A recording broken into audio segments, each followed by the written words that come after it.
Well, greetings, everyone. Evan Swanson here with Guild Mortgage and bringing you another episode of the Real Talk series. And I am genuinely excited for my conversation today. I want to welcome to all of you Rana Schnaubelt with All Professionals Real Estate. Rana, you want to say hi? Hi, everyone. Thanks for So, having me.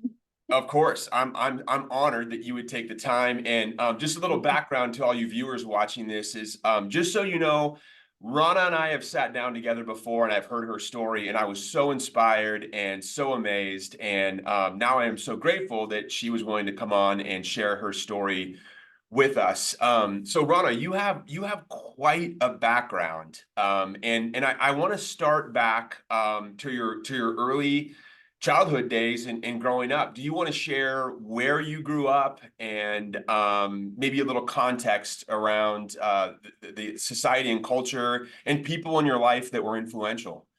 Yeah, absolutely. So I am originally from Baghdad, Iraq.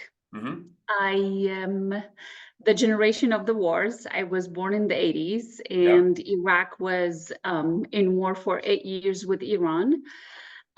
My dad was in the military at that time, so he was gone quite a bit. Then after that, I'll talk about the country as in general. After that, we had the 1990 first Gulf War. And when it was the Iraqi military went to Kuwait, and then we had the second Gulf War, which then resulted in the economic siege on Iraq, where part of it meant no more exporting and importing. And my dad was in exporting and importing in cars and in fabrics. So he lost all of his businesses. So did a lot of the people in the country. Um, and then after that, since we're talking about the country, after that, moved forward to 2003, which was when the US military came to Iraq to topple Saddam's regime in Hmm. 2003. Yeah. Growing up, I am the oldest of five on my parents' side, and I have three siblings with the second wife.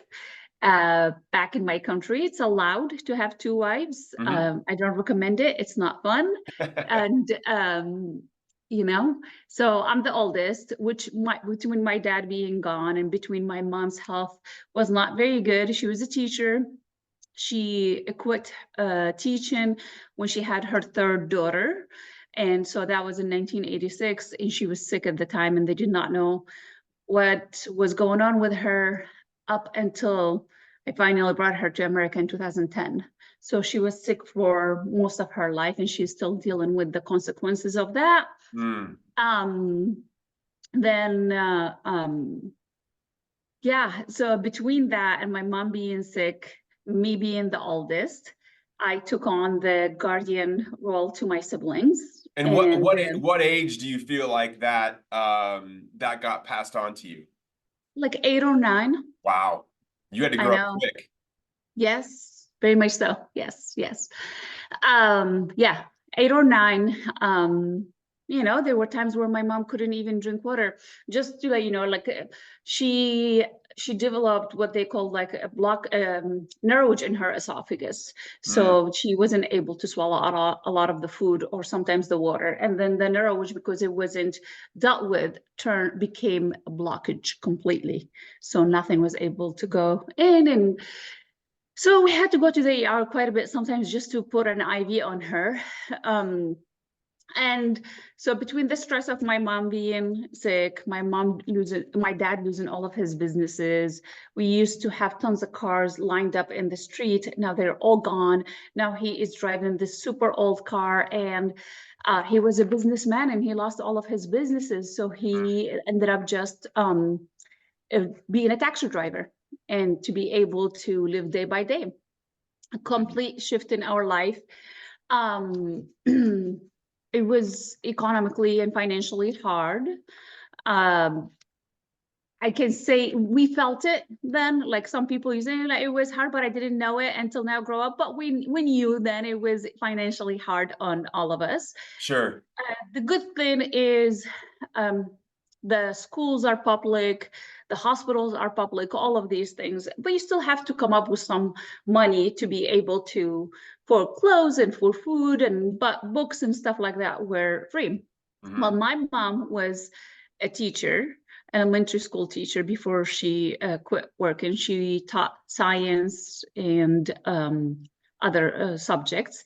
And I was, believe it or not, I was an introvert child Okay. and I All right. wanted to be with my mom. So, and this is such a tiny little detail, but I really feel had huge impact on my life. I could not be in a daycare. I wanted to be with my mother. So by law, it was allowed to go to court and to get me tested cognitively to see if I am able to start for what do you call it, primary school or elementary school at like 5 and a couple months. And I passed, and they changed my birthday from May to January. So now all of my paperwork say January. But I actually celebrated May, and I'm saying this is like You've got such a two small birthdays. detail. You get to celebrate twice. Well, I should tell my family I should do that. But like it ended up meaning that I graduated from college at 21 years old or at 20 years old when the US military came. Okay. Got it. Yep. And then all the little small details and the events and the one incident after the other that led to me then working for the US military and coming here. It's all these tiny little things that just connected. And it started, I guess, since then, and because I don't know, if I hadn't graduated that year, if I hadn't gone to go look for a job, if I hadn't run to a military, which I'll tell you the story later, it always, amazes me all those little events All and the how, little veers your life takes, and over yeah, time that makes a gigantic impact in terms of oh my where you God. end up. Yes, yes, on my life and so many other people. But anyways, so yeah, so then I was the responsible one. I was the one who took care of the house and my mom and my siblings and helped out as much as I could and still went to school. But My I was going to ask you about that because you had to grow up fast and you had a lot of responsibility in the household, but clearly you were also engaged in school if you graduated from college. Uh, Yeah. was what and was I guess one question that's come to mind is at that time in Iraq, was it common for women to go to college and pursue academic careers? Yes and no, and I'll tell you why. Could it be common? I think it depends on the neighborhood and your Uh, social status and economic status. okay. The thing about my family is that I don't, if people are not familiar with this, in Islam, there are two sects, and majority of people in Iraq are Muslim, but they're also Christians and they're also Jewish and other religions. But majority of people in Islam, and there's two sects, Sunnis and Shias. And it's relative, and I'll tell you why later. But my mom is Sunni, so Okay. which means the majority of them come from the northern part of Iraq. My dad is Shia, and the majority of them comes from the southern part of Iraq. And the stigma kind of here a little bit apply, like from the south, there wasn't a lot of emphasis on the on education. So then bringing my dad and my mom, they met in the capital in Baghdad, and they fell in love and they got married. Well, my mom was a working woman, and Mm, that was against my dad's family traditions. yeah. And being from a strong tribal community, and they haven't been in the city for a long time. And my dad is the oldest. So all eyes were on him by his parents, by his other siblings. He has 6 brothers and 3 sisters. And my mom has the same thing. It's 10 on each side, 10 Yeah. total kids. So, my dad's family were not a huge fan of my mom for being an educated woman and working, and they were happy when she quit. uh But but there must have been some tension there for a while before all that, right? Because you said she taught up until a certain point, until I think you said the third daughter or yeah, third child was born. yeah, yeah, yeah, Yeah. yeah, Okay. yeah, there was. And so, I Yeah, mean, there but was. was that important for her? Like, was that part of her conviction to Yeah, demonstrate that, like, hey, yeah, I'm a woman, but I can work, I can contribute, I can exactly. do things. Yes, which is, yeah, absolutely. Hmm. Which I always say my mom is my hero, in Hmm. that she would always say a sentence, I don't know if really applies to the American way of living, because now it's changing my perspective on things. she will say, listen, women need their education. A man can go and be a contractor and do labor work. Women can't. You know, you need your education to get your job. Well, I come here and I'm like, I can do it yourself projects. I can do that stuff. But anyways, that was the message I always got growing up. You need your education. You need to go get a job. You need to rely on yourself, you know. Don't rely on others. Go after your education. Your education is your power. And oh my God, I mean, yes. Fortunately, it instilled in me. It was a big thing for me, not very much for my other sisters. They quit school before finishing elementary school, Okay. which was not a happy thing for my parents. Like they didn't want that. But my dad's family were encouraging of it. And, you know, at that age, being 11 or 12, you're looking to belong in, and we are so close knit and we live next to each other. We literally have a hallway from our house into my grandparents' house. Got it. You know, Okay. even Yeah. though we are separate houses. And so did my aunt, and so did all my other uncles on the streets across the street. So they were You welcome. live amongst your family, essentially. Yeah. And what now, Yep. were your mom's parents and your dad's parents nearby?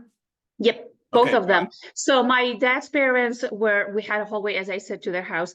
My mom's parents, maybe 2 or 3 blocks away. It's a walking distance. We'll walk to them. And they were more encouraging of education, very much so. Like my uncles are engineers and doctors, and my aunts are teachers, and, you know, and not very much on my father's side, which we are in direct contact with every day, you know, so they had a huge impact on us.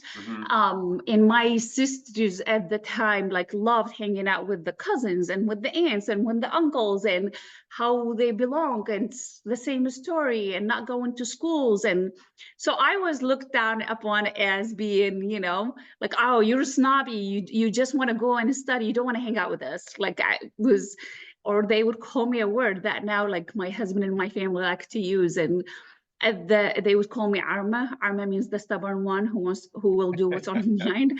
And in my culture, that was kind of an insult, because women are supposed to be obedient and follow the path that was paved for you. But I stayed focused. I also, my big thing for me was being honest. My drive was also, I want to help my family. I want to help my family. I want to help my siblings. I want to help my mom. I want a better life for all of us. And I can do it with education. I can do it. I can do it. So that was my big thing. Is it safe to say that had it not been for your mom's influence and your mom's parents' influence, and it sounds like your dad was very supportive of you achieving education as well. Very much. Yep. But is it safe to say without their influence, we wouldn't be having this conversation? You probably wouldn't even be here. Yes. Yes, absolutely. Absolutely. Yeah. And I can tell you also the other part of it, and I don't think I realized it then, but in hindsight, the other part of it is because of the mix in my family and how I grew up and the mixed messages I got. I think one of the big messages was, as a woman, you're going to get married and have children. And why are you going after education? You know, why are you doing that? And it never sat well with me. I did not understand what it meant then. You know, I just felt like I kind of wanted to prove my worth and my value, kind of wanted to prove that I am smart. As a woman, I can be smart, and I'm smart, and I might not be naturally with the highest IQ, but it doesn't mean I'm not going to go after it. Yeah. You know, it doesn't mean I'm not going to work hard. And then you're going to laugh at me. When I had end of year exams, because we exam, that's our education. They test you, quizzes. When I had end of year test, I would lock myself in my room, get any comfortable bedding out of my room, sit on the floor, and lean against the wall with my books, my Almora dictionary, my everything to study, because I thought I need to earn what I'm going after. And I need to fight, and I can't sleep, and I won't sleep, and I'm going to study and read so I can get the highest grades. That's awesome. You know, I can just see you. That great visual there. You're obviously driven, and you are smart, because I've spent time with you. I know you're a smart person. So thank you. It's definitely paid off. So what did you study in college when you were in Iraq? So I I studied English. I Okay. went to University of Baghdad, College of Languages, Department of English, which is the most prestigious language college in Iraq. And it wasn't easy to get into. It was mostly for the high ups and officials, kids of the government. But thankfully, I got the highest GPA in my high school, and I was able to apply. And the way we do it there, you apply for 40 colleges from the highest desire to the least. And my first choice was College of Languages, and Wow. my GPA for the year was high enough to get me there. I tried a French department for a couple of weeks. I loved it, but then I thought it's not going to take me where I want to go. I wanted to work for the Ministry of Foreign Affairs and travel with delegates into other companies and other countries and European countries. That was my dream as I got older and older. At the time, also my uncles and everyone didn't want me to go to college. That was a big fight. I'm not going to go to the details there, but they fought me over it. And my parents supported me, especially my mom. They supported me.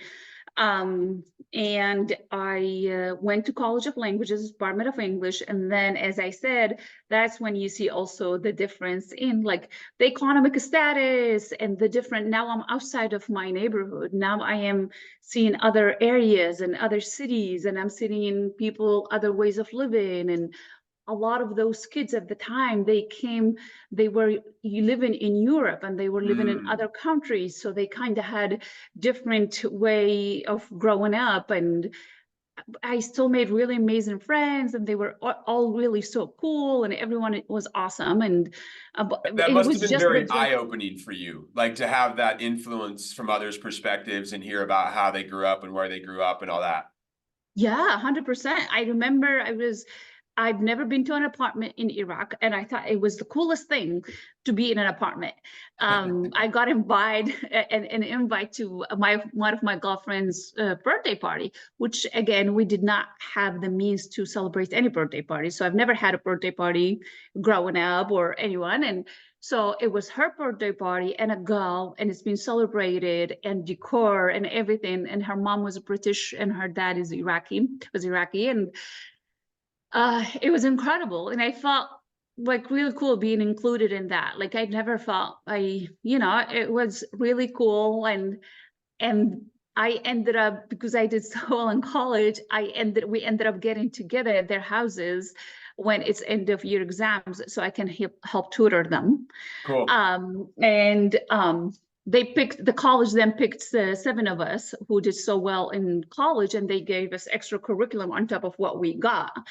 And meanwhile, my uncles would come to the college and make sure I'm not talking to any boy or anything like that, because they were like, why to their mind, in their mind, because all of our schools, most of our schools, or at least the schools I went to, were not co-ed. So Up until elementary college, you're school, saying. elementary is, but middle and high school is not. Got And it. then you go to college, it is co-ed. Okay. And they were like, at this age, why would you want to go unless you want to date men and the culture and everything? And I'm like, wait, can't you get it? I actually just want my education, I thought, I'm never getting married. I was like, no, thank you. I was so focused on my goal. And then they picked 7 of us. They gave us extra curriculum. We ended up going and getting tested by the government to work before we graduate, to work for the Ministry of Foreign Affairs. So all my dreams are coming true now. Wow. Well, the war happened. Kabul and Saddam's regime in 2003, March. So and I was supposed to graduate in June. Is at one point after that, you became an interpreter for the U.S. military. So how did that all take place? So there is no more government to work for. Everything was gone. I graduated. I did all of my tests sitting on the front yard of the college because everything was destroyed. And then I graduated, and I'm like, I have a degree. I don't know what to do with. Now all the university or the ministries were destroyed, except Ministry of Oil. Ministry of Oil was not attacked, and it was protected by the U.S. military at the time. That was, by the time I went, sometime in maybe August or September of 2003, I decided to go with my dad to Ministry of Oil and go apply with all the other ministries that are embedded with the Ministry of Oil until they get their own buildings built back up. Well, at the time, there wasn't any Iraqi forces hired to do the security checks. It was the military, the US military. And Got that it. was my first interaction with the, big armors and the weapons and seeing people. I've never traveled outside of Iraq. I've never seen other, other people, how they look. And now to see Americans here and soldiers, it was like blew my little mind away. Sure, sure. And so I got inspected and checked by the female U.S. Military soldiers, and my dad went to his line with the male, and then we met as we were going up the stairs. And as we're meeting, we see a soldier, an American soldier, on the side with, I think, was 2 women and 1 Iraqi man approaching him, and he happened to not have his interpreter with him, and he said, "Help! Help! Does anyone speak English?" It was my dad who said, "Do you want to go help him?" Granted, like in my college, we really didn't do a lot of speaking. It was more of a lecture thing. But my girlfriends and I used to talk on the home line, and we'll try to practice. I went, and that was my first time practicing with an English-speaking person. Wow. I helped him, and he said, "Oh my God, thank you so much. Hang on a second. I want to call my lieutenant colonel to thank you." He radioed his lieutenant colonel. The lieutenant colonel was very culturally aware. He offered, to shake my dad's hand. He waited for me until I offer it. That's the cultural cues you have to have. And so my dad was impressed by that. Like he bowed. And the lieutenant colonel said, "Oh my God, your English is so good. You should work with us. You should be an interpreter." Okay, so the first time we had this conversation, I didn't realize this, but this is sort of happenstance. You just happened to be at the right place at the right time when a US soldier didn't have their interpreter with them. They called out to a crowd and said, "Who here speaks English?" And your dad volunteered you, and was your initial interaction. Yeah. Wow, that's amazing. That is incredible. And do you see, though, like I graduated that year because my birth date was changed. Do you see all the little details I was telling you? No doubt. Right? Yeah. Wow. That's incredible. I know. And so you got in with the US military at that point, and they more or less, did they just hire you on the spot in that point? Well, my dad said, "No way in hell you're working for the US military. There's no way." Right. There's no way. I went and they were like, "Please just come over, just check, talk to the other women." He's like, "Oh, Iraqi women working for the US military? Unheard of." I mean, that would have been culturally, it would have brought like shame to the family. I mean, I It's can like, understand that, right? I yeah. mean, I can understand that. Yeah. Yeah. So no, I talked to, I went inside. He's like, "Come see us with our armors inside. We're people just like you and everything." So I felt really good to talk to like that and feel like, okay, that was my first interaction where as a woman, I felt like someone is seeing my value, and I'm like, it really helped build up my confidence and everything. But it's still my dad said no. So I applied to all the other embassies, and they had universities, and they had a hiring freeze. It wasn't going to happen. I sat at home for 2 months, and then I'm like, "Dad, listen, they have to test my English. You have to go through a third-party company. It used to call Titan for interpreters at the time. You go to the international zone, or it was known as the green zone at the U.S. Embassy." And I'm like, "Let me just go there, test my English. I might not pass it, and at least we know, and we need the money as a family. You're struggling, we're struggling." He's like, "Fine." Of course, I passed it. And then I passed the test, and they told me, the Titan company said, and my dad was scared because if you pass the test, then they will send you wherever a unit need you. So it could be anywhere in Iraq, which again, as a woman, that's not allowed. Right. It happened that lieutenant colonel has sent a request for me in case I come and test. Wow. Amazing. I know. Amazing. So and then you ended up going to work for that lieutenant colonel at that particular unit. And then how long did you work as an interpreter for the US military? December of 2006 until December of 2003 until August of 2006 when I left to apply for my visa. So 2.5 years approximately as an interpreter. And yeah, so I worked with that first unit for a few months. Then I worked with Oregon National Guard unit. Because Okay. each unit depends on what their division is. Some units could be there for 9 months, some units could be there for 6 months, their duty and what they are. So I finished with that first one, and right away they took me to work for what they call the S2, which is the intelligence officers. I was their translator. And then after that, Oregon National Guard unit, I started in April. I worked for what they call THT, Tactical Human Intelligence Team, and there were 5 of us. And when they were done, I moved on to work with the Special Forces team. Wow. And then after that, I worked with another Special Forces team, more like 7 to 9 people. And then when they were done, I started working kind of 2 jobs. By that, I worked as the interpreter for what they called the mayor of the base. At the time, he was a major, a Marine major. He was in charge of the whole base. And at this end, I was managing what they call EODT, Explosive Ordnance Development Technologies. I was the manager on the Iraqi side, managed over 800 employees. Wow. So the 2 jobs at the same time. And I got a desk in the TOC, Tactical Operations Center, which was for people with the highest security clearance. And I was Iraqi local. I was in that, but they just did extra background check on me, and they liked me and liked my work ethics and my English, and was, but at that time I was translating on the military side, and then on the EODT side, I would go with the American representatives to meet with the Minister of Interior Affairs, who we were in the same vicinity with, and we will go and make contracts, millions of dollars contracts with You the were in some Iraqi high government. level meetings at that point. How old were you at this point? 22. Okay, wow. Wow, that's amazing. 22, 23. I So, came to America when I was 24 and a half. okay, so that's my next question is what was the transition? I'm guessing it ties into the Oregon National Guard experience, but how did the transition, why did you come to America and how did that transpire? Oregon National Guard unit were some of the best people, honestly, I worked with, which is why Oregon will always be home for me. Oh, that's awesome.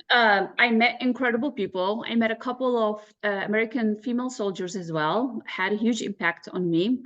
One of them was the boss of the THT, and we call each other Okhti, which means sister. Still in touch. She lives now in Virginia. She moved a couple years back, but she was in Oregon. And another one called Rebecca May. And other people, officers, intelligence officers that I worked with, because I had to do interrogations and, deal with people like that. So they knew I was threatened. I was threatened. I was chased after. I was shot at. I was sent all kind of messages. So they knew all You of were that. seen almost like a traitor to some Yeah, people in Iraq. 100%. Yeah, right. You were just filling a job, but I mean, I can understand how the perception of that would, and so your safety was threatened by staying in Iraq. Yeah, I mean, interpreters, some of the militias thought that the Iraqi police, the Iraqi army, whatever, because they started from the American military and the American government, then everyone is traitor. So all of those people were threatened, interpreters, police, task force. So yeah, I have a couple co-workers who were kidnapped and some who didn't end up making it out. Scary. That's really scary. Yeah. My uncle is like, you're endangering everyone's life. How much are they paying you every month? I will give you the same money just to stay at home. And I'm like, it's not about money. It's not about money anymore. It felt incredible to be able to be that bridge between the 2 cultures, and to be sitting there and to not just translate word by word, but also to translate the emotion, to translate the feeling, and to be in tune with the people that you're translating to. Wow, I take the time to talk to them, to be in tune, to be able to say, well, let me see if that's what you're saying. I always repeat, am I understanding that right? And then translate it to the other language, whether it's Arabic or English, with the understanding of those people, with that culture, with everything, as much as I could. It was really incredible. It felt so valuable. That sounds incredible. I mean, basically, you got a multi-year PhD in listening, right? Not only to the words, but the emotion and the intent behind the words. And I feel like that is such a skill that we all could work better at, right? Is trying to understand the emotion that underlies the word. So wow, that's what an incredible experience Thank for you. you. And still, it's a work in progress. That's a good skill to keep having it, a work in progress. But yes, thank Amen. you. Yeah. Amen.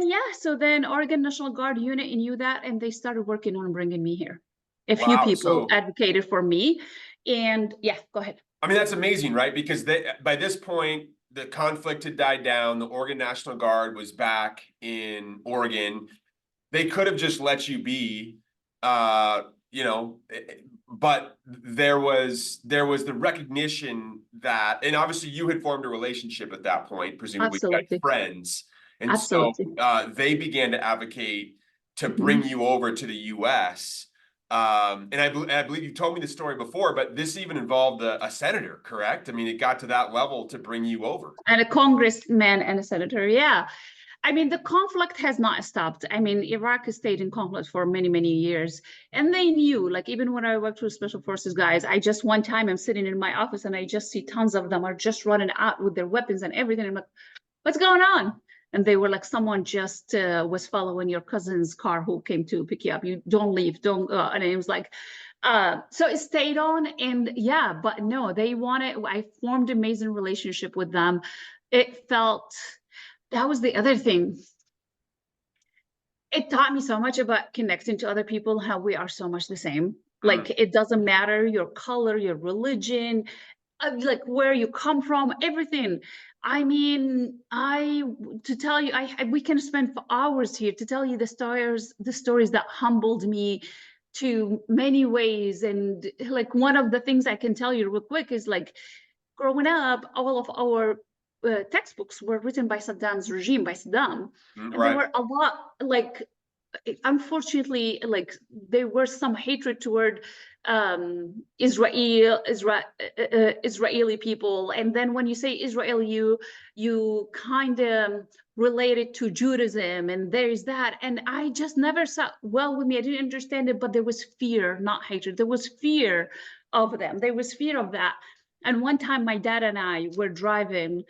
It was still on the news. You can, like, we were driving to go to work, and we are going through GMCs. I will never buy a GMC because I'm too traumatized by them. GMCs, that's what most of the tourists drove. So we were driving through a tunnel. So we had to drive by the green zone. We changed our route every day for safety. And that route that day was through the green zone. There was a big GMC car that drove contractors, US military contractors. They went into the tunnel, and we were the car right behind them. Then another car just came and drove right in between the two of us, exploded itself. Whoa. And Unbelievable. my dad and I just like dunked our heads and we got up. We saw scenes that I'm not gonna mention here. I can only imagine. Um, and but we were the car right behind them and we made it up. I'm like, what Unbelievable. is that? And so many other people didn't. So Right. I go and I see tons of my friends, the US soldiers that I work with, standing at the gate because they heard the news. They wanted to check on me. Well, one of them came in and says, like, listen, you're like my daughter. Come here, let's sit and talk. That was the first time I told him. He wanted to talk about how I felt and what I'm thinking, and check on me. And he was the medic. He also checked my Mhm. head and checked everything. And we just talked about it and processed it. I found out he was a Jew. Mhm. Oh, wow. Oh my God. And I'm like, Wow. oh, I love you. I'm sorry I ever was, fearful of the unknown, Sure. what I did not know. Sure. And Yeah. so I learned a lot in Yeah. working with the US military, and I loved it. And then to come here, they worked on bringing me here because they knew they were threatened, and because I really had very good, strong human relationship with them. And they said, we're going to bring you here. And for years, I think 2 years or so, they worked on it. There was no law for interpreters to come to America. So finally, they went and talked to Portland State University. They talked to the dean, and the dean said, well, have her send all of her transcripts and let's see if she qualifies to come do her master's here. Mm, Thankfully, with all the extra stuff I did in my college in Iraq, sure. when they picked me Right. up, it qualified me. So you were able to get admitted to Portland State University to get a master's, and that then at that point you're able to get a student visa, presumably to come Yeah. over So legally. yeah, so Okay. I got, yeah, and also teacher assistant at PSU to teach Arabic, which I've Cool. never done in my life, but I'm like, sure, I'll go do it. So yeah, and at the time there was no US embassy in Iraq, so I had to quit my job, and my dad at the time had to travel with me because the law said women cannot get on the plane without a male in Iraq. So he came with me. It's different now. We went to Jordan, applied for the visa, and I was told it's going to be 2 weeks. So my dad stayed with me for 10 days and then said goodbyes and went back home. And he didn't want me to live on my own culturally as a woman, single woman. So I went and lived with his cousin and their family, and that's another story. I'm not. It was a hard, difficult thing, different thinking and different values, and well, I ended up being there for over 4 months. Wow. So I didn't get you my basically visa got stuck in Jordan because it just delays to the visa paperwork taking place. because I came from the country of war. Oh, So got I had all, even though the US military brought me, even though I have a student visa and I have a job there, and I have recommendations from US generals, to come. I have recommendations from every unit, every officer I worked with talks wow. about. Yeah, I put all of that in my application to hopefully say Sure. I am safe. You can let me in. Right. But they just needed to do extra background security check. Well, by then it was December and my university paperwork about to expire. So my couple of my friends, my military friends, have a friend teacher who used. Oh my God, are you there? I don't know I'm what I here. did. Sorry. Yep. Who at the time he taught anthropology at Lincoln High School in Portland, Okay. Yeah. and they were telling them, we don't know what to do with this girl. She's stuck. If she goes back home, she's not gonna make it. There are people after her. So the wife, Jody, said, Mike is teaching his kids now in the high school the anthropology of Iraq. They are Mm, reading a book called The Guest of the Sheikh. It's 2006. It's still fresh. All the war, the U.S. military was very much present in Iraq. So some people knew, not everyone, some people knew there is American presence in Iraq, and those students were aware of it. mhm. And so those soldiers went and spoke to those high school students. Like, she's stuck. We don't know what to do. They decided to write letters to Congress and senators, So high school congressmen and students at senators. Lincoln High School started writing letters on your behalf. Meanwhile, you're in Jordan. Yeah, Amazing. Amazing. yeah, I know, right? Um, Within 12 hours, a congressman picked up the phone to the U.S. Embassy in Jordan, and I got my visa right away Un after he received those. Unbelievable. I mean, had you lost hope at this point? Did you think, were you doubting whether this was ever going to happen? Where was your Oh, mindset at that point? yeah, yeah. I got really sick actually. Like, I was really, there's too much. I've lost hope. I've also, this is my first time away from home. I've Yeah, never been away from home. And not just missing my family, but this is also the first time where I'm seeing all those explosions and seeing everything on the outside. I'm not in it. When right, you're in it, you're like, okay, you look around, I made it, you made it out. Okay, it's okay. You move on. That's survival, right? You don't think about you just live day by day. But when I'm outside and I'm watching the news and I'm just seeing how awful it is, and instead of just seeing it from that lens, I'm okay, you're okay, let's go.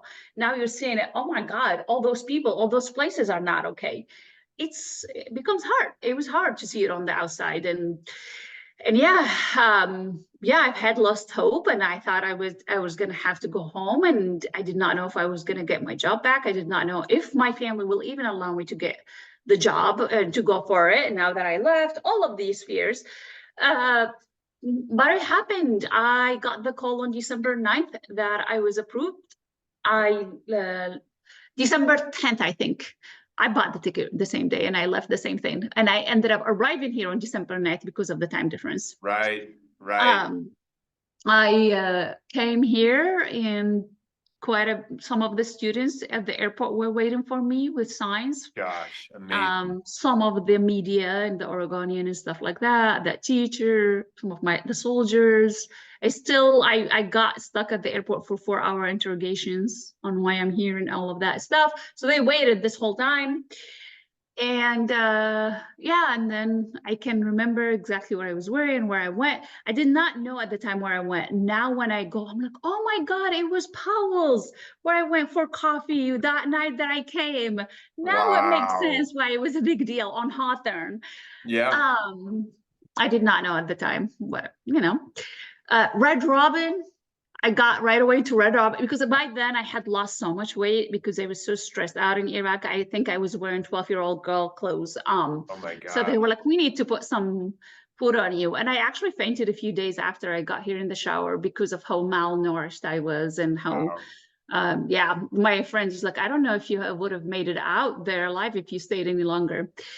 But after a few days, I ended up going with those soldiers to Lincoln High School to thank the students for everything they've done. What an And incredible experience. I see tons of art. I still have it there. I have this like teapot because they read about how tea is such a huge thing. And this girl had a pottery class. She made me a teapot, a white and Oh pink man. teapot. So amazing. And I have other pottery things, and I have my favorite is I have a painting that I put away now. I have it. It has pictures of me and the soldiers and everything, and sayings all around about the whole experience and about the book. And so I went there to talk to them and thank them. And that was my first time knowing turkey is a big thing here. They were cooking a turkey. It was the holidays time, right? December 10th. And I think I went a few days after. And then in comes in a congressman to the school, to the high school, Congressman Blumenauer, and he's like, Wow. thank you for bringing this to my attention. We give up on our interpreters in Vietnam. I don't want to do that to the interpreters in Iraq and Afghanistan. And I'm going to go to DC and I want to bring it to their attention and issue a law to help bring interpreters here. And he did. And it's Wow. called the Special Immigrant Visa. And I was the second person to get it. And that's how I changed my status from student non-immigrant to immigrant refugee status. And then they increased the numbers from 50 interpreters a year to 500. Then they amended the law and they added that, hey, if interpreters are threatened, so are their families, so let them bring their families. And that's how I was able to work or bring in some of my family here, my mom and my daughter. I feel like that. I mean, you just described what I think will one day be an incredible book or movie or something. But that I can only imagine the emotion and the gratitude and just the feeling not only for you but also for those students, right, at that age, to know that they had an impact by writing letters and advocating on your behalf to change the trajectory of people's lives for the better. Like, it's incredible. And I just can only imagine what it must have been like to be there that day. So gosh, Yeah, what an incredible experience. So I know. I was always, I grew up with people being kind and was taught, and also religion and New York about kindness and everything. But the amount of support and kindness and just fighting for me that I've got from those people, I was never able to understand, why would they, yeah, they didn't have anything in it, right. they got nothing out of it. They Yeah. just really were good people, like good people who Yeah. No, cared. yeah, it's a fantastic positive story, and stories like that don't get told enough these days. And it Yeah. certainly makes me feel proud to be a part of Yeah. Oregon and the people that helped impact that. Yeah, there were attempts by a very dear friend. She used to work for NPR to write a book. I just was never ready for it. Yeah, Just no, wasn't ready to dig deep into that. And sure. yeah, Well, Rana, I mean, this is the Real Talk episode. We met through the real estate industry. Of course, I yeah. originate mortgage loans. You're a real estate broker now. How did the transition to real estate ever come? How did you find yourself deciding to go in to be a realtor? Well, real quick. So after I graduated from PSU, I got a job at the Defense Language Institute. I was a teacher of Arabic to military and government people. I started at Modern Standard Arabic, then I moved to Iraqi dialect. I helped author and start the program. and on, and had, was recognized well right away from the beginning. And it was awesome. And then at that time, I brought my family here. My parents and my two brothers only came. My dad ended up going back after 6 months. So now I have people that I'm responsible for their living and their life here. Um, so I did all the paperwork myself, which I was so proud Wow. of, and I love. Which then in real estate, like honestly, this is one of my favorite things, is organizing paperwork and contracts and Yeah. going through them. I like it. Deadlines and yeah. I like it. I like it a lot. Um, yeah. Anyway, so I brought them, and then in order to help my family, I was living in Monterey, where the Defense Language Institute, but there was nothing for ESL, English Second Language, for my brothers. They were teenagers and they weren't speaking English. So I ended up brought my family in the same year, got married, bought a house in San Jose, moved to San Jose so my family can have my brothers, more of a chance on getting a job and learning English. And I was commuting to Monterey every day, like an hour and a half each way. And then I found out about CrossFit. I loved CrossFit. So then I would go there and I'll go to CrossFit. By the time I get home, it was like 9 o'clock at night. And then I got pregnant because Mhm. one day I decided I wanted a baby 2 years ago. I just did not know that. So I got pregnant, and knowing everything I've told you about my background and the importance of education and being a woman, I'm like, I will never quit my job. I'm not gonna do what my uncle said. A woman's just gonna, you're just gonna have kids and you're gonna stay at home. That's why I'm like, I will only get pregnant when my mom is here so she can take care of my baby. Well, my mom came and her health was really bad. Mm. Um, and by then there were things that are outside of my control, the commute and everything. And I had my baby, and I was gonna go back to work in February after 3 months. And there wasn't any of those leave things Right. for parents. I had to work extra time to make sure I had 3 months pregnant. Right. I worked till the day I gave birth, and Mhm. just to squeeze every day, and Sure. um and it was time to go back, and I just could not do it. I just couldn't do it. And something about a mother instinct, something about motherly. And there were times where I felt disappointed with myself at times. And there are other times when I'm like, this is actually strength. I had to switch my thinking. I'm letting go. I'm giving up on everything I've done. I'm giving Yeah. up. That's And I'm hard like, because you work so hard and overcome so many hurdles. So to have that narrative shift in your brain, like, is a tremendous shift in mindset for sure. That's incredible. yeah, yeah. But I Also shows was, the power of biology, right? And family and yes. love and all that. Exactly. These things, like, no one, you can tell me, oh, the power of biology without being a parent. And I'm like, but it's not until you live it, like you feel Yeah. like it's in every ounce of you. Like, and I was switching my thing, and I'm like, that's the strength of me, like that. Instead of saying that's the strength that I love so much and I care so much, and like I want to do, whenever I commit myself to something, I want to give it the best I can. Hmm. And I committed myself to bringing a child in this world. He didn't ask for it. I wanted it. So then I need to give it the best of me. Mm. This is a human being that hopefully will have an impact on this world if I try to do my best with him. Again, work in progress. So switching that, I ended up telling the job I'm going to quit. And they were like, please don't quit.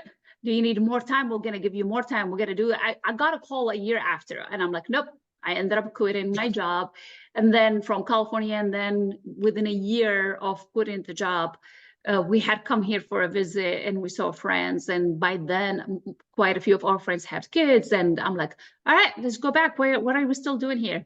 So we bought this house that we've lived now for over 10 years. We came back Cool. here, and but at that time I haven't had a job. I thought I was going to go back with 6 months, but then I started figuring out what I like. Oh, I love CrossFit. I went and got CrossFit level 1 certificate. I opened a CrossFit gym with partners. I worked there for a while. It didn't end up working because of some business issues with partners.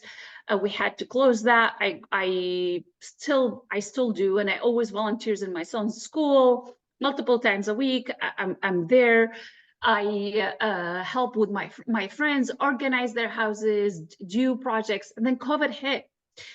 And I am now with my son. We're working out in the garage. We're doing I'm very grateful in that my husband kept his job Mm, and was able to work from home. And, mhm, we have, enough space to be able to all give each other space and do so much. And I decided I love interior design so much. I mhm. helped my friends buy houses, do their designs, organize the stuff. I love organization.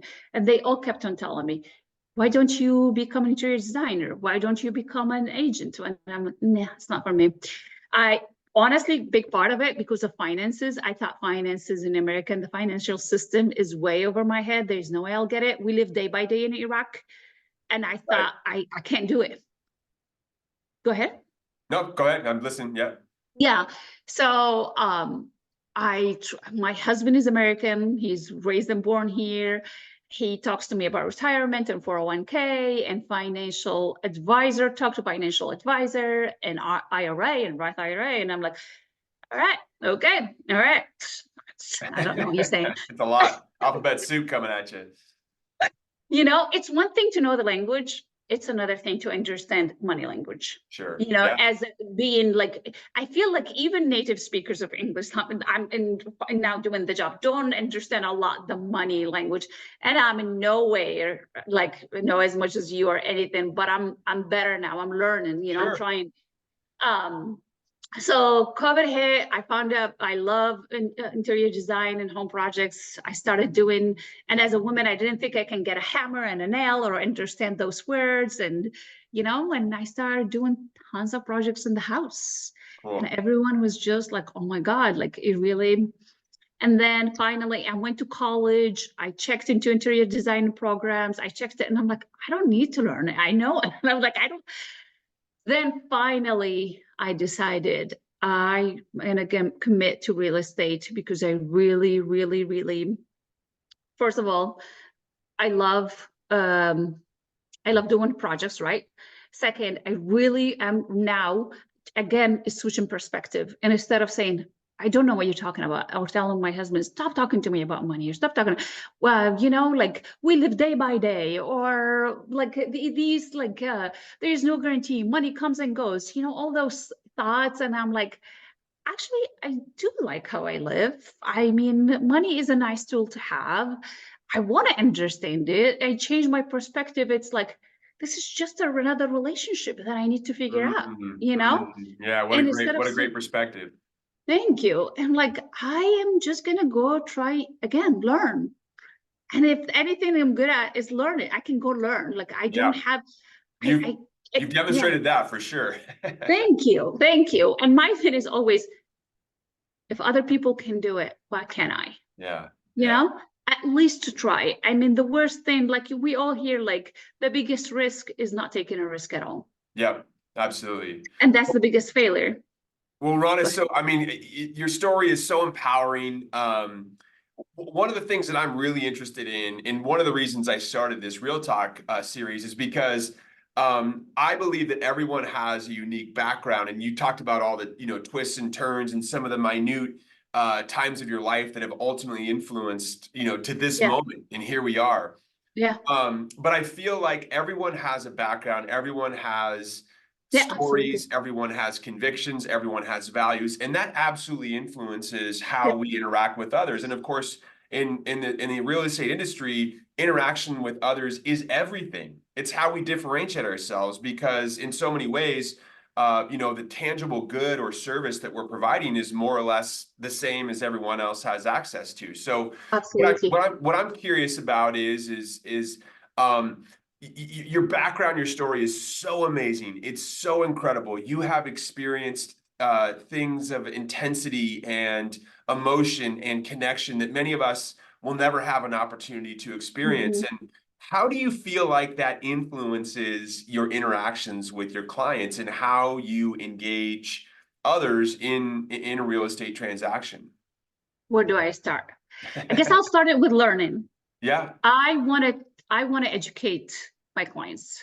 Hmm. I want to educate the people I'm with Hmm. because I found so much strength and power in knowledge and in learning. Mhm. So I always am like, I want to educate people about every step. I want to educate what it entails to sell a house or to buy a house, Mhm. and give them as much information as I can, and and remind myself, always being an older sister and being like, I'm not going to tell people what to do. I'm trying to really to say, this is the information, what works for you, because we're also unique. We're also so if for me, this is what I would make, but this is but I want to give people the different scenarios.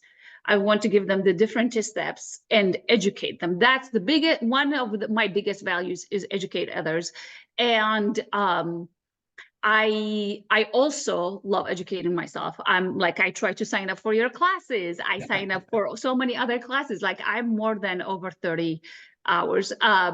I love educating myself. I love learning everything. I take responsibility. I'm like very responsible, and I feel this is a very responsible, big, huge deal. I mean, it's been a huge deal for me. My first buyer was my brother, Mhm. and the emotions that all came with it, with the buyer and everything, because I know this is like a phenomenal momental step in people's lives. Like, this is a huge responsibility. People are entrusting me on hundreds of thousands. I owe it, before I met those people, before I meet them, that I learn, talk to people, talk to others, do things, so that when I meet people, I can try educate them. So I think one of the big things is that. The other thing is, I've had a lot of people who just help me. I know one of the big things, I think, they say, like nurses and doctors, and I think real estate agents are empathetic people. So Mhm. we can really, sometimes we work so much, works our asses off, excuse my language, without getting a return in materialistic return. Yeah. But because we have that thing, I have, like, I don't think about everything, what's going to be my return. I really don't. I'm like, again, I'm thankful and grateful to be in a place where, thankfully, my husband has a job. So it allows me to really then, hone in on my values and try to offer as much as I can. It was like, what's the best thing for those people? Try to separate not what the best thing for me, what's the best thing for you guys? What's the best thing for you? So I yeah, I try to do that as much as I can, help others, because there was a lot of time where I had survival guilt. Why did I make it out? Why did I do this? Why did I this? Whatever. Had to change the perspective. I am in a place where I can make a change. I Yeah, have that's awesome. opportunities where I can have an impact. And I chose, I do it in my life. I do it with my friends. I do it with my family. I do it with myself. And I'm going to do that in real estate as well. I'm going to take it all levels of my life. And I'm like, I can have an impact on that person's life. I can be, I can, remind them and just show people that there's good in this world, and that there's good people in this world. And so whatever that means, Love it. I am very detail oriented. Yep. I know, like, for example, working with buyers do due diligence. I more than do my due diligence and tell them they should do it, but I Yeah. don't sit back and just tell them, you go do your due diligence. Yeah. What if they miss something? What if they don't know? They're trusting me. I'm the one who should know what to look for. They Yeah. might not know what to look for. I can tell them and educate them. And on top of it, one word or thing might click something in me, but it doesn't click something in them. So then I need to go interrogate this or ask more questions to make sure it's the best. So that, and teaching about money, Yeah. honestly. So Uh, like I I guess, have another question on it, if I may. I'm always amazed when I travel to other countries, especially when we're dealing with different languages, right? Like the process of buying a home is such a gigantic financial commitment. And of course, every country and area has different practices and laws and regulations around that. I always think to myself, I can't imagine entering into a real estate transaction in this country when I'm not familiar with the language, when I'm not familiar with the customs, or I'm not familiar with the regulations. It's just such an overwhelming process. Yeah. You're obviously very familiar with the Mhm. immigrant experience, we'll call Yeah. it. What advice do you have for people who may come to the United States where English is not their primary language, where they're not familiar with the regulations and customs of a real estate transactions? What advice would you give to them in terms of successfully transacting real estate or helping them buy a home? Okay, as you know, every transaction is different and every person is different. Because as you're talking, I'm thinking I have actually a client relocating from Colombia on Friday. Uh-huh. They are immigrating. Mhm. I've been working with them for months and they haven't even bought a house. And I don't know what but and then I have Iraqi people who are already here and I'm Mhm. working with them. Mhm.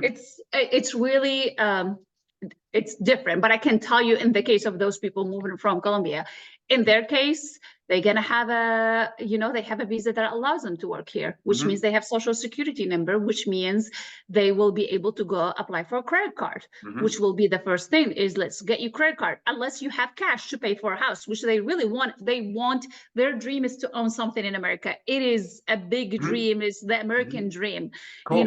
and I understand. Uh, but let's make sure you're successful. Let's make sure, I don't want you to be foreclosed or not be able to pay for your kids' sports or their life or whatever. Is different than living in Colombia. That's a different lifestyle. That's a different thing. So I've already set them up with the bank, and they have saving accounts and checking account, all that stuff. They have the job. First thing I do, I connect them with lenders. Yep. Let's talk about that. Let's figure out, let's help set you up. It's not just, I don't connect them with the lender when they are ready to put an offer on a house. Yeah, you I got to connect do it in them with the advance lender and build that process. in advance. So it all honestly comes down to that. That's your starting point. Mhm. Let's figure out what's your budget, where you're at, what you're pre-approved for, and then what you can actually afford. You Yep. know, in the case of those Iraqi people, this will they it's completely different. I mean, Colombian here, huh? But they come from the Middle East to here. I mean, I'm meeting with them today at 12:15, actually. The big thing is there's a lot of fear. There's fear. They have fear. They have fear that they don't know what HOA is. They Sure. don't know if they will be able to pay that. I would They be don't, overwhelmed if the roles were reversed. Yeah, yeah. I would feel the same way. So that takes multiple meetings, Hmm. like multiple meetings to try tackle one concept at a time. It's Hmm. meetings, sometimes it's WhatsApp messages, sometimes it's phone calls. So I would then first sit with them and explain, well, here's the process of buying a house, Hmm. and here's where we're at, and here's what you can, and if it makes sense for you here or not. I think honestly, it there are some similarities if you're dealing with people who are raised and born here. There are, Hmm. but Hmm. then when it comes to the challenge is with some immigrants who don't speak English, and then you're having to explain all of that, and then checking in again with myself. Am I translating correctly? Am I doing this? The concept, not translating correctly the word, the concept, is it coming across? I think that's my biggest thing, is probably will be translating concepts. Yep. So let me just recap. So working with immigrants and helping immigrants familiarize yourself and put themselves into position to successfully transact real estate. Number one, establish a financial profile here, be it bank accounts, credit card, possibly get the credit rating going. Connect with a reliable lender that can help communicate the details so that they can understand their financial realities of buying a home. And then it Yep, sounds like the third part is it just takes some time and some hand holding to help educate the concept so that they can become familiar and confident enough for them to make a decision as large as buying a house. Does that sound about right? absolutely. Yeah. Yeah, absolutely. I mean, back home, the way I grew up is that you buy a house and your family all, gives you cash, and then you Yeah. go buy a house, and that's it. Yeah. You Yeah. know, here there are loans and there is the conventional and FHA, and you put down payment and earnest money and credit score and what it takes to build up your credit score. All of these things, like you gotta explain those concepts, like pretend like I'm talking to my son, I'm trying to teach him, because that's been me. That's been me. Like Yeah. talks to me like I know nothing because I really knew nothing. Well, Rana, I got to tell you, I feel so much gratitude to know you and to know Thank your you. story, and I'm inspired by it. Thank you so I much. think that your son, your husband, your family, your clients should feel so much gratitude to have you in their lives Thank you. because I know you as a person, and I know that you are extremely hard worker. Thank you. You're willing to overcome obstacles. You've demonstrated again, again, and again that you dive in and you learn, and you work hard at it. And so again, I just want to say thank you for sharing that with all of us here. I hope that more people get to hear your story. There's so many wonderful anecdotes in that. And I hope more people get a chance to get to know who you are. So Rana Schnaubelt, All Professionals Real Estate, thank you so much for joining us today. And again, we appreciate you having you on. Thank you, Evan. You've been awesome. Honestly, I appreciate all the questions you asked and you listening so intently. Thanks a lot. All right. Thank you.